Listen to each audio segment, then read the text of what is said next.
You want to get out when that market's not following through quickly. But with a channel, you have to anticipate that, you know what, maybe it could pull back, all right, 50% or so of this particular rally. So you want to make sure that you're trading the right tool with the right kind of market. I always tell people you can take the handle of a screwdriver and bang in a nail, but it doesn't make it a hammer. You know, so you can do all kinds of things with these programs, but you also remember that the strategy on a breakout, a triangle breakout, is completely different than the strategy on a channel breakout. In a channel breakout, you kind of have to anticipate it may pull back if this was a long trend to get to it. But on a triangle, it tends to be a gap and go or move and go type market. So that's key to know. You could be using the right tool, but applying the wrong strategy. So don't throw your system out till you get that part straightened out. Let's look at the U.S. Canadian dollar. All right, now if the theme is that that the market is driving the dollar down today, or there's profit taking in the dollar, or for some reason the dollar's weaker, when New Zealand's going to be strong, but the way they pair the dollar U.S. CAD, you're looking at the bear side. So isn't it funny that you had basically a channel forming up in the New Zealand dollar, or a wedge, and now you have this channel that's being broken on the downside. And again, this is a little bit different. Even though this break has come from a top, like I said, because of this sideways action, this is fresh momentum. Okay, you can see the difference in that wedge before was the market just went down, down, down, so traders could get tired. But in this case, because of this sideways action, it gave short traders a chance to regroup, and finally when they traded, they went through this with conviction, and that's what you want to see. Okay, that helps out quite a bit. Also, look at the thickness in of these candles. You know how they represent some aggressive selling. So that's one of the clues I look at in Forex. Let me go back to this MT4 and let's take a look at. Let me drop and drag this New Zealand dollar in here.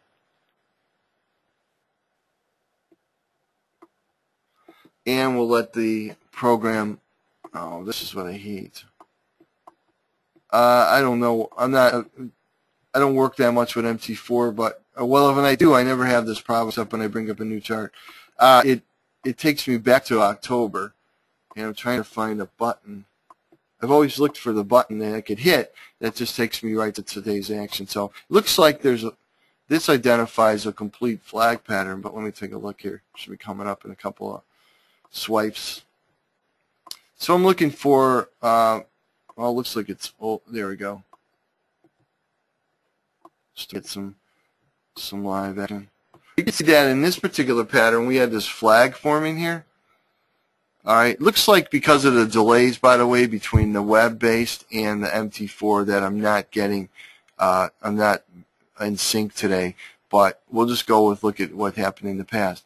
So I said before, when you get these, you get a pattern like this flag, which basically belongs to the trending family, okay? When you do get the breakout, like here, actually when it crossed over this line, you don't, even with high momentum, you still have to watch the price action, okay? And as I said before, when you're working with a trending pattern, like a channel, a flag, a wedge, that the tendency is to break out and pull back, okay? You can see, so this pulled back a little bit.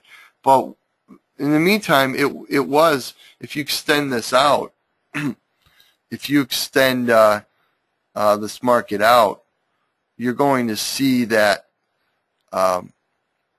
you have this line. Let me try to find it here. If you extend this line out, you'll see that you're on the bullish side of this breakout. So it's just a matter of how the market was going to go there. This represented a very, very slow time period. So the only thing that hurt it was the speed, and the speed was bad because there was just no momentum behind it. Now it looks like once it hit the target zone, momentum took place. So what you want to watch for is momentum. So you want to maybe look at an ATR as an indicator. You want to see if volatility is slowing down or if volatility is increasing. You know, those types of things will give you a clue as to whether you want to be in the market or not. Let me go back here. Okay, this was a key level breakout. I know that because if I go to indicators list, I'll see key levels. So in this case, here was the key level identified, and then eventually you had this initial breakout. But again, see the size of the move going into the breakout? So that tells you that there's probably going to be a retracement.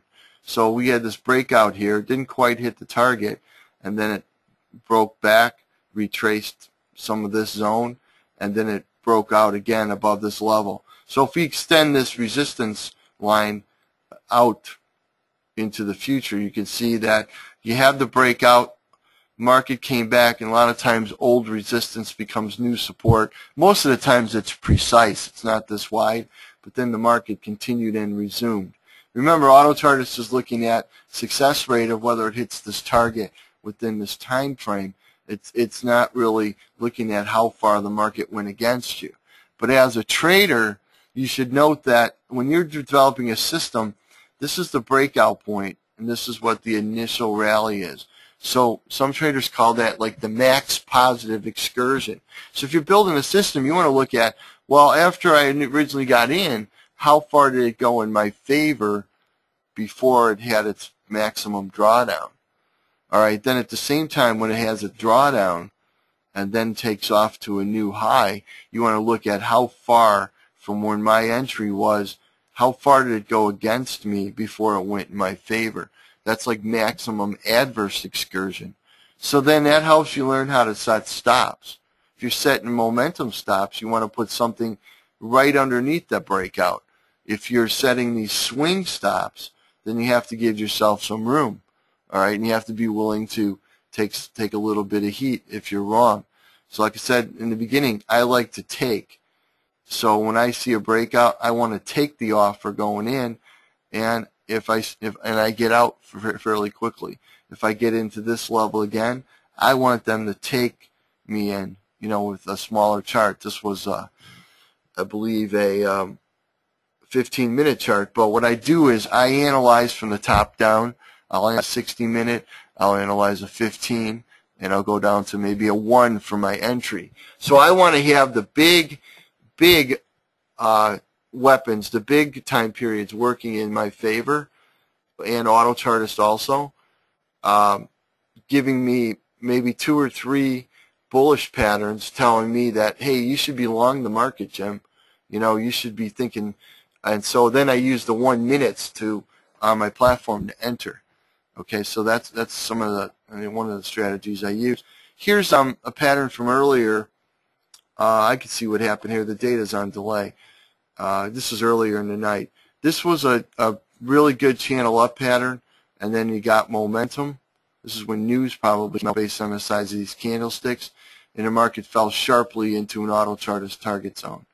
And again, when you're working with this, if you can get this, if you can search and you can see it as a emerging pattern first, then by all means, let me go back to this. If this shows up on your list as an emerging pattern, say at this particular point, then you may anticipate, based on the momentum, you may actually get lucky too, where it turns from emerging into an actual. So you get these moves. Yeah, I can't get in sync with MT4 and the program because of the data feeds, but we'll go back to looking at other things that are going on here, and then I'll have some questions. I'll answer questions. Now also I want to look and see throughout my day whether I got some Fibonacci activity taking place. And the reason why I want to do that is because Fibonacci patterns, Autochartist Fibonacci patterns, give me a look forward approach. Okay, key levels has showed me what's happening in the past, and I can then kind of extrapolate what could happen in the future. But I'm sorry, chart patterns and key levels are basically a horizontal line that I have to read as like a pivot, bullish above it, bearish below it. that type of scenario. But with Fibonacci patterns, I'm looking at these precise measurements of time and price. And unfortunately, that is a stock index, so I will go to FX majors intraday. So it looks like that Netherlands market, their Netherlands index looks good. All right, now Fibonacci patterns, because of their precision, you don't get a lot of activity. Okay, now here's one. Let's blow this up because it took place. All right, so what Autochartist does is after it gets it sees these conditions, it measures where the market could go. And then once this condition is reached, it will then say, well, we can retrace from B to this point here, and it lays out these particular levels.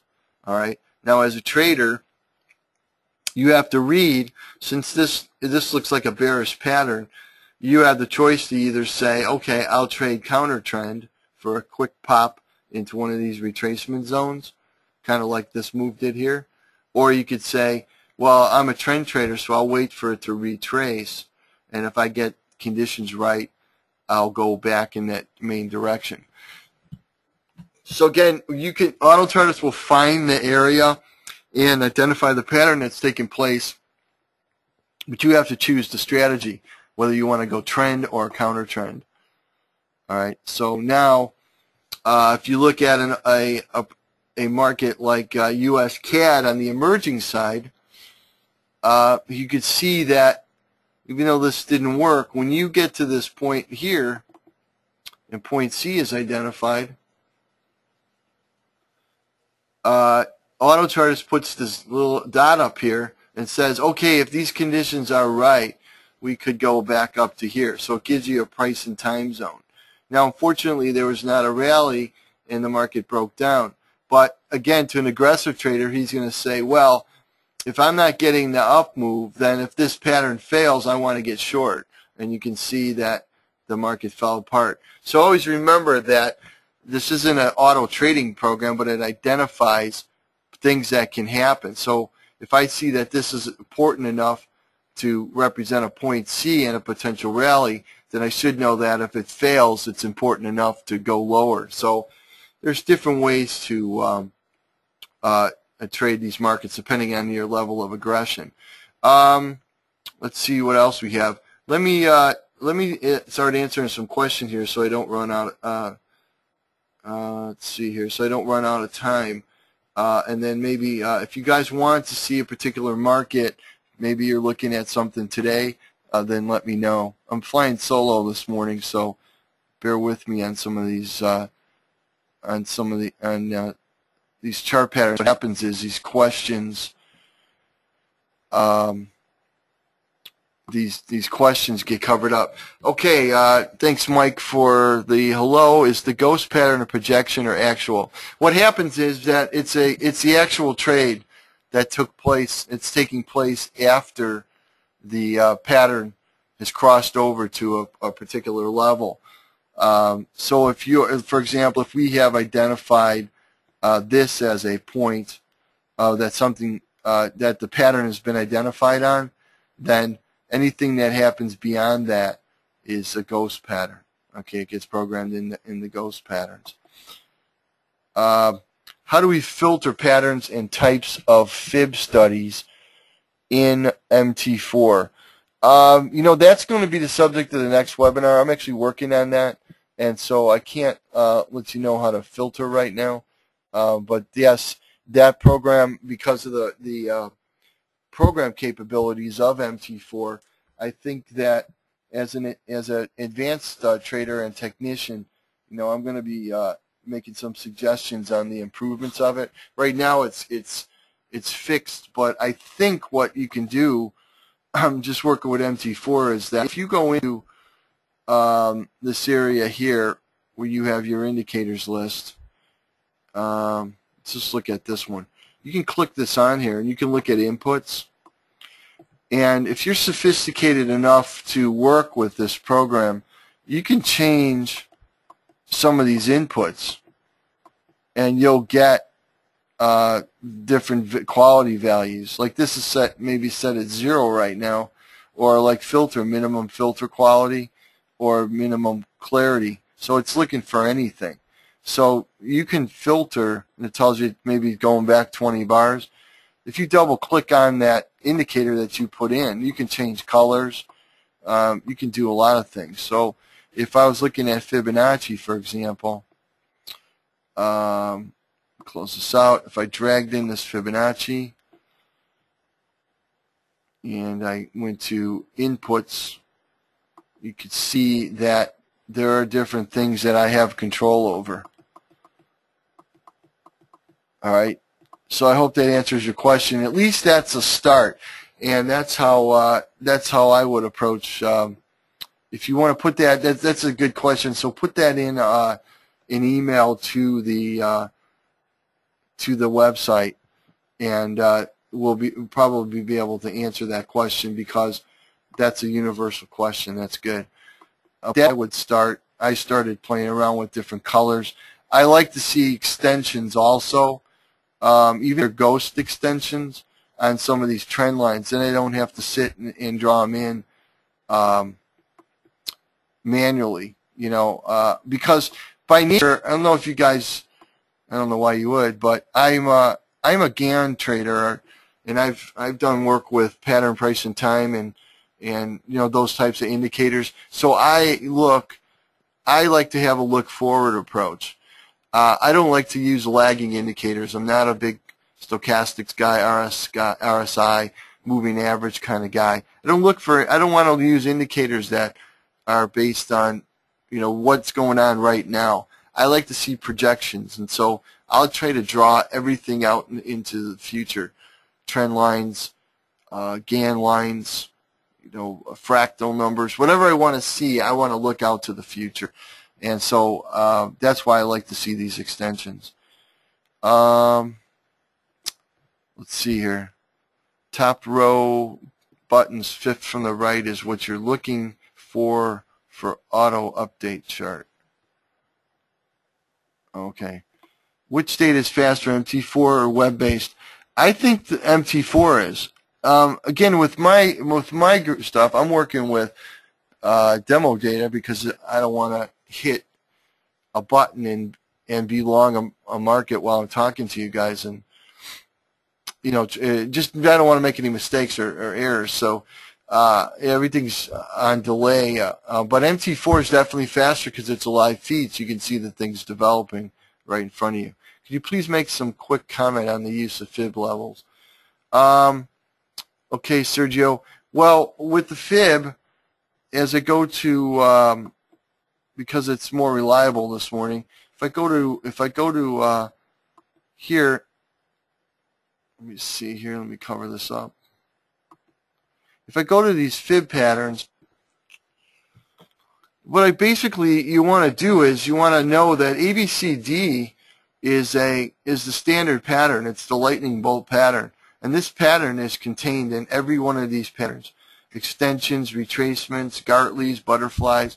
So if you can master ABCD, then you should be able to understand the other ones. So what ABCD is saying is that we've had a series of, we've had a lower top and a lower bottom, so the market is coming down, okay? Because of that, the trend's down. Now, because of the mathematical relationship between A and B and C and D, Autochartist has said, okay, we've got this market stopped. The conditions are right in terms of the symmetry between price and time. So it's saying that if you're short, for example, with the trend, and D comes up, you can cover the position right away. It's one of your choices, right? You want to bail. The other thing you can do is you can say, well, I'm not in the market, but I'm a counter-trend trader, so I'll start taking the long side, looking for a quick rally into one of these levels. I just want to be a hit-and-run trader. So that's what that's saying. And they're both in this one saying also, if it goes through point D, I'll get out. And the other guy is saying, well, I'm short the market, and I don't care if it rallies back up to here. I'll get some more on myself. I'll say, okay, it might retrace here. I'll get short some more, and play for the next move down. So that's what this pattern is saying to a trader. You know, to an analyst, he might get into the beauty of the pattern and everything else. But to a trader, I'm saying if I'm short, I'm thinking about pulling this in, and if I'm aggressive, I'm thinking about going the other way, you know, going reversal. So that's all determined by how much you can trust. You put your trust in the platform, and I certainly do, because I'm a mathematical kind of guy, and I see these patterns, and I say, well, you know what? Looks like it's stopping. Now, if I see a candlestick come in here that I like, that shows me a bottom could be made, that's going to give me more evidence that maybe I should bail out or go long. Also, if I see, for example, from this low to this high, that maybe this is happening inside a retracement zone, 50%, 618 retracement zone, then maybe I'll say, yeah, you know what? That's probably going to be a bottom, because traders are looking for the market to be in here. So I'm beating this thing up with as many arguments on both sides to give me the weight that I want to go. But the thing is, the first thing is Autochartist is going to take me down to it, and then I have to make my decision based on that. Do I want to go counter trend, or do I want to go trend? And that's how I approach, you know, the market. If that answers your question on what I do with some of the Fibonacci's. Now, once you start and learn what the ABCD is, then the other Fibonacci patterns become a lot easier. You know, like a 3-point extension becomes easier to read, because you have to, it's basically the same thing. Here to here, it's stopped because the ratio between this and this is symmetrical in some way, and now you're looking for this type of movement. This one eventually, this failed in the beginning here, but you can see it's a quick failure. If you're thinking reversal, boom. I mean, it's not that you don't have to linger in the trade. If it goes through point C, the pattern's negated. So that's how that particular one works. Okay, get time for a couple more questions, and then I'll have to wrap it up till next week. Thank you very much for listening and putting up with my sore throat and kind of monotone voice. It was very hard to get kind of get loud. Okay, can you recommend resources to learn more about Gann lines or forward-looking studies? You know what? I hate to say kind of stuff like that, but you know, I think that I've kind of coined a forward-looking thing, that kind of phrase. I mean, I know people see it and they may not say it, but so I don't know if you could search forward-looking studies. All I know is that when you go to a chart program, if you're going to a chart program and you can't, what you want to do is like with Autochartist. Why forward-looking is because here's where the market is, but you see there's information here. Or if you had this line extended out, say for example the market was trading, you extended these lines out, you can get forward looks. Again, so you need to just think, and it's probably right there on your program, anything that you can put in that shows activity beyond where the current market is to me is considered forward looking. Let me be real quick here, and then I'll wrap it up here. If I looked at let's see here.